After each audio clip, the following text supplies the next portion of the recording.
मक्का चोरीच्या वादातून वृद्धाला मारहाण करून त्याची हत्या करण्यात आली आहे। हत्येनंतर एकाने आत्मसमर्पण केले तर इतर दोघे फरार आहेत। ही घटना स्थानिक पोलीस स्टेशन अंतर्गत येणाऱ्या जटामखोरा येथे शुक्रवारी दुपारी 4 वाजताच्या सुमारास घडली।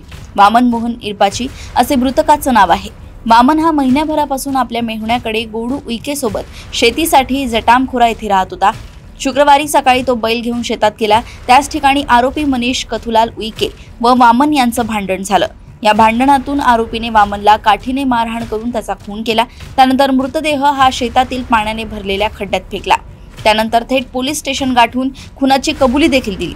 केळवत पोलिसांनी हितज्योती फाउंडेशनचे हितेश बनसोड यांच्या मदतीने मृतदेह शवविच्छेदनासाठी पाठवलाय। या प्रकरणी पोलिसांनी आरोपी विरोधात खुनाचा गुन्हा दाखल केलाय। इतर 2 आरोपींचा शोध केळवत पोलीस घेत आहेत।